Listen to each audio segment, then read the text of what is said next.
Hey guys, welcome back to another episode. Now, this week I am joined by a powerlifting superstar, and obviously we're going to be talking about all things powerlifting. Lily, welcome to the podcast.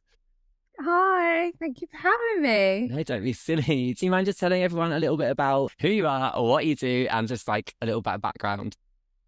Yeah, of course. So, my name's Lily. I am an online strength coach. So, promote and teach girls how to be strong. I'm also a competitive powerlifter. So, yeah, being strong is my niche and my thing. And yeah, just take girls that lack in confidence in the gym and just help them to build not only a stronger physique but also a strong mindset along the way. Love that. So, can we go like way back and just what got you into the gym to start with? So I originally was teaching boxing classes, like just box fit classes. And then originally signed up for a white collar boxing match. Which is And terrifying, by the way. yeah, yeah, so I was doing that originally, and then I went on to have a few more fights, but I also thought if I qualified as personal trainer, then I could teach people the strength side as well as just like boxing as well.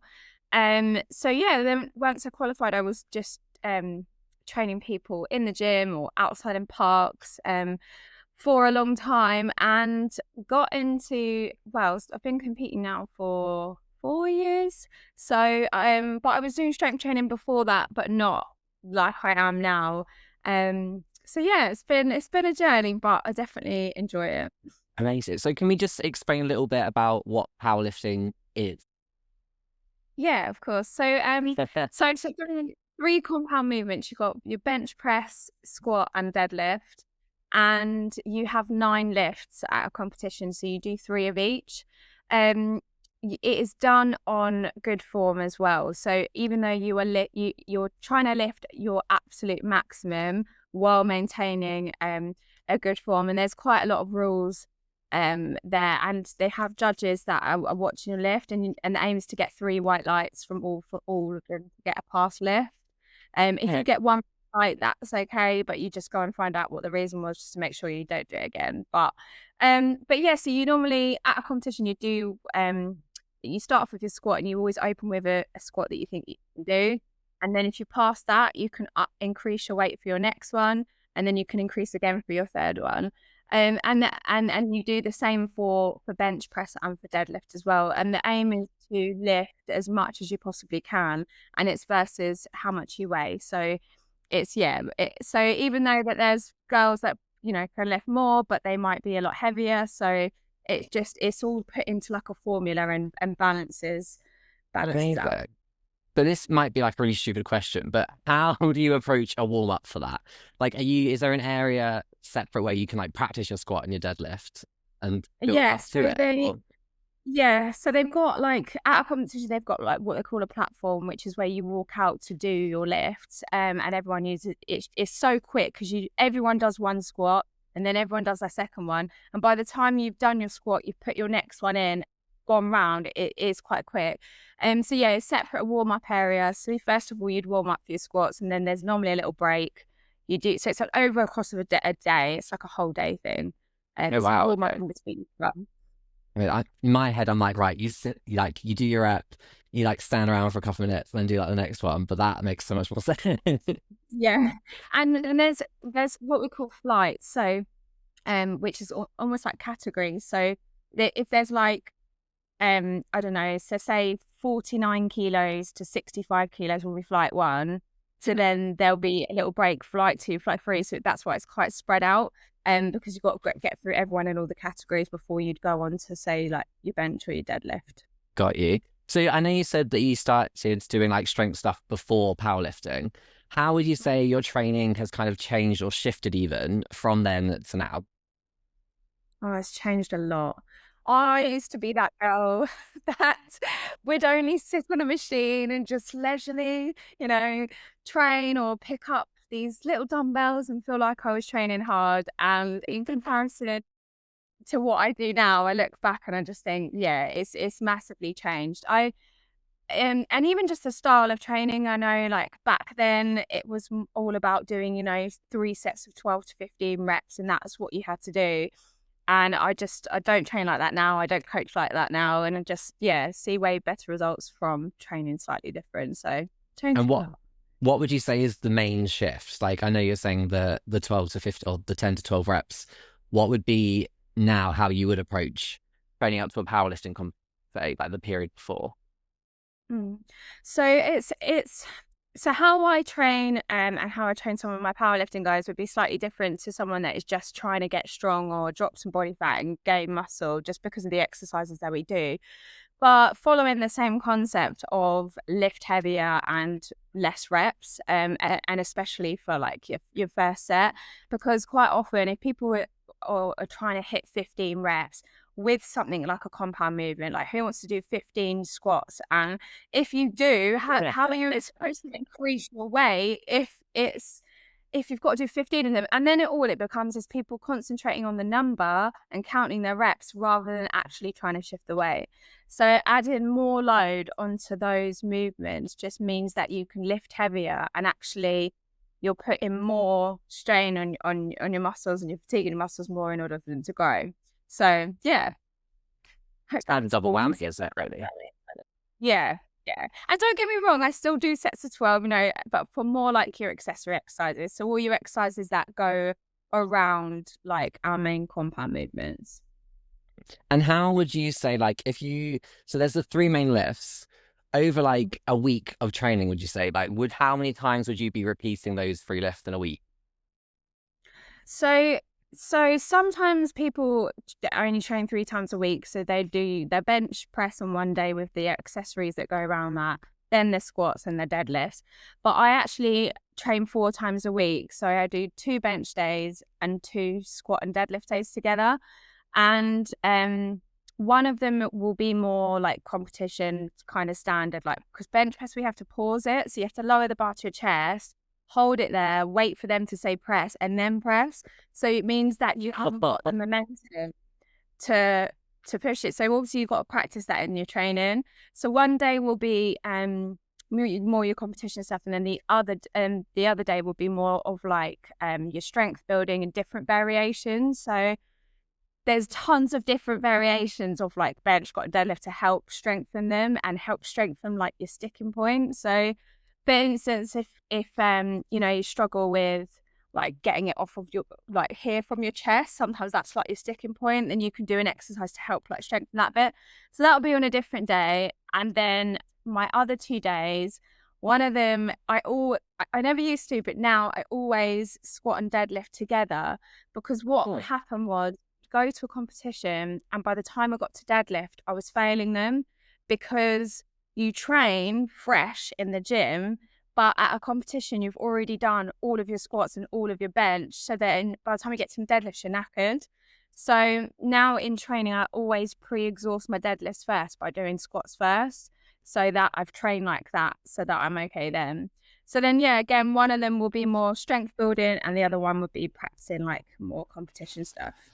No, I love that, So because I think as well, like, if I look at that from like a Hyrox point of view, people just either train like the running or like the Hyrox exercises, and it's when you put the two together that you're like, oh, actually, I'm not as strong as my like easy day runs would be, yeah, or my like heavier sled would be, because I'm not putting to like the factor of it. I'm going to run 1K before, for instance. For you guys, you're going to bench or you're going to squat before, and it's like such, I think, a bit of a mindset shift as well, doing the two together. Like, I don't know how you approach your training from like a mindset point of view, training days going into competitions, but I always think that the endurance side of things is a mental game, kind of combine it as like yeah. an overall thing. Yeah, definitely. I mean, we phase our training as well. You know, as we come up towards a competition, we're in prep, then it's very much heavy and less reps, like lots of doubles, lots of singles. Whereas like at the moment, I think I'm 10 weeks out from a comp. So like my bench I did today was 5 reps, whereas towards competition, it would be like heavy singles or doubles.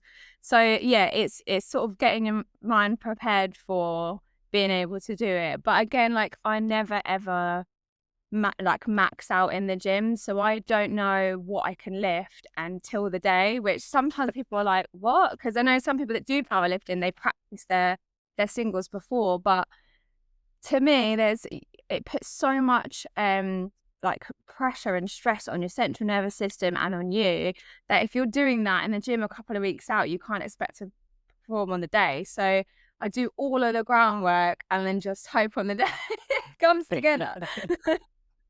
So do you find like when you go into these situations that it's kind of you've got a benchmark already from your previous competition, or are you doing it more on just like you say, how you're feeling on the day is how you're going to perform?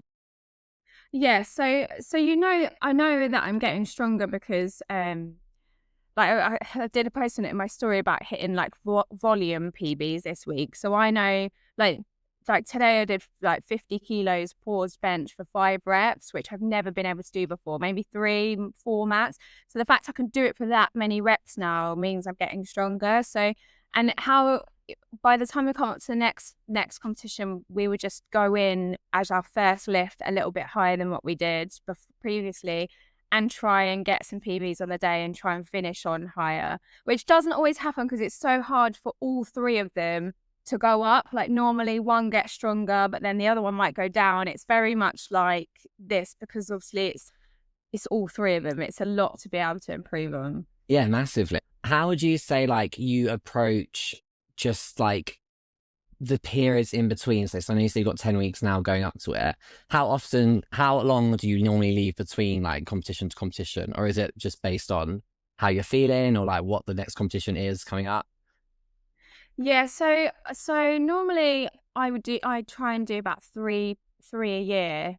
But for now, like my goal is to get back to the British Championships that I went to last, well, the one that I competed at the one before. But I have to qualify again to get there. So basically you have a qualifying total which puts you in the bracket to go and compete, because like it's some of the best girls in the country when you get there. Like, and when I went there, it was like a different level. Like these girls are insane. And I was so nervous and I failed 2 of my squats, which I know I could do. I did it in training, but I just got really like in my head because it was just a big step up. So I've now switched to wraps, which is like another thing. So you've got knee sleeves for squats, but you've also got wraps, which are like almost, they look a bit like bandages. And they used to be different categories, but now they're actually the same category because knee sleeves now are designed, they're really like compressed. But when I was at the competition, I was in sleeves. All these other girls were in wraps and they could just squat so much more than me. Like it just was impossible to be where they were.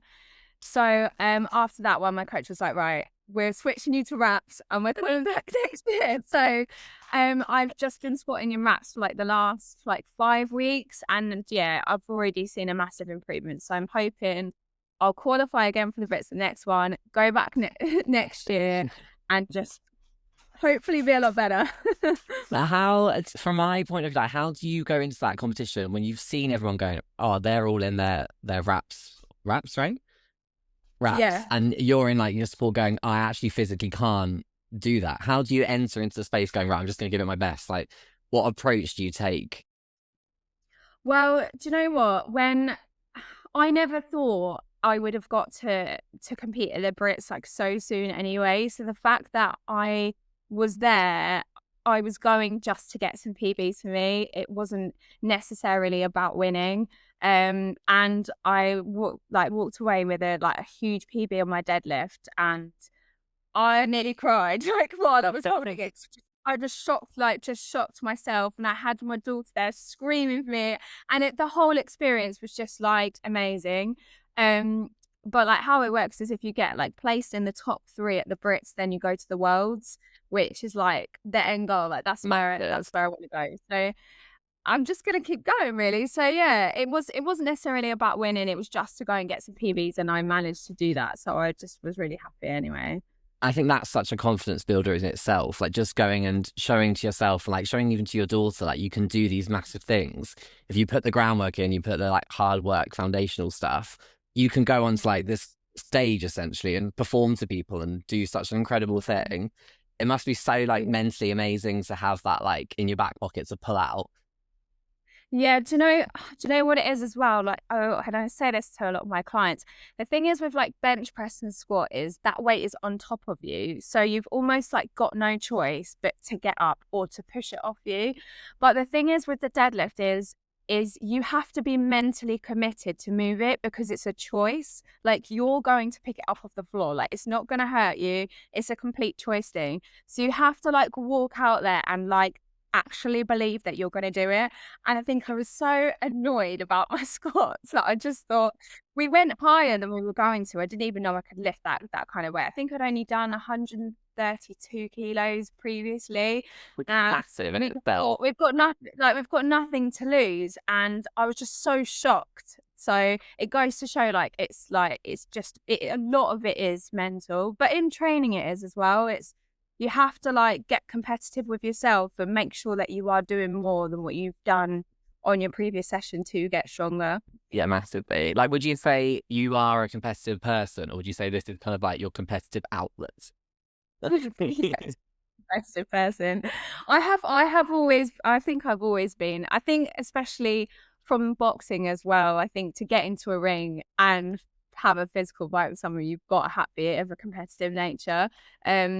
So yeah, I have always been really competitive. So don't get me wrong, I still have these wobbles like which I did with my squats. I still get nervous, but yeah, it comes together in the end. And how like do you tackle the nerve side of stuff? Like I know you're saying just going out there and making your mind up that you're going to do something.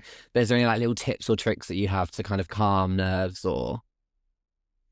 Yeah, so I actually always go and see one of my friends does hot stones massage. And Lovely. she's quite like I want to say spiritual person, and she does like Reiki on me before, and she has done for however long I've been competing, but even back when I did boxing. And there was one time where I couldn't see her. I think she was away for one of my fights and I lost my fight. So I'm like, I've got it in my head. I have to go and see her before I go now. But do you know what? I think for me as well, it's like trying to remind myself as well that it's for fun. Like you work so hard in training. Yes, it's a sport. Of course, you want to do well, but like you work really hard. So no matter what it is, like you have to just go out and like enjoy it and enjoy the experience as well.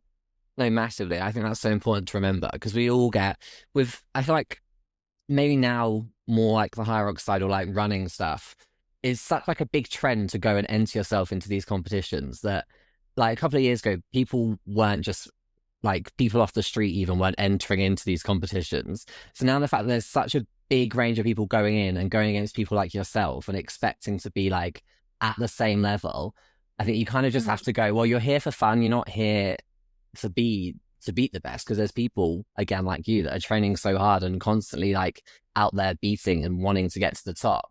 You have to just lock in and go, okay, I'm doing this for fun. I'm doing this for the experience.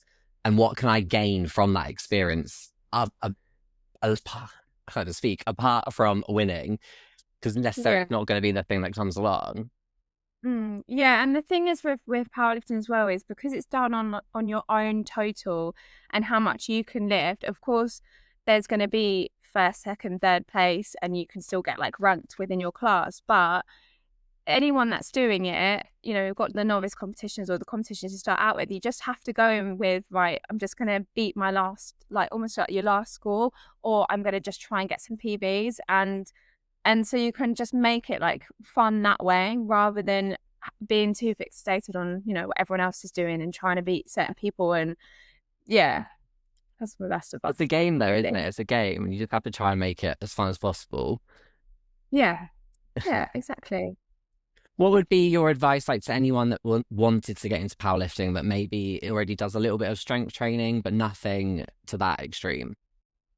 Yeah, so I always say to people, particularly if somebody, I did like a talking video on my story about how if anybody's like almost struggling with anything mentally going on in their life, or maybe they just struggle with like conflict or having relationships with people, like having doing this kind of training not only like does help you physically but mentally as well, because you have to be really disciplined, and you have to get into a certain mindset, and which enables you to believe that you can do it.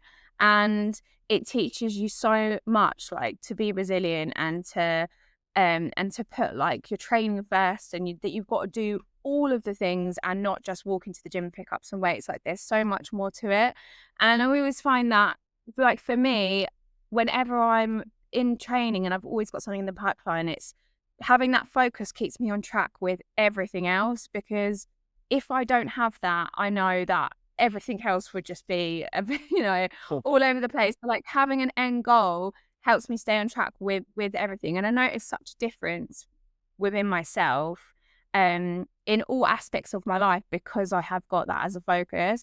So yeah, particularly anyone that is doesn't want the sort of mindset of just trying to look at the number on the scale go down, and to shrink themselves and be skinny.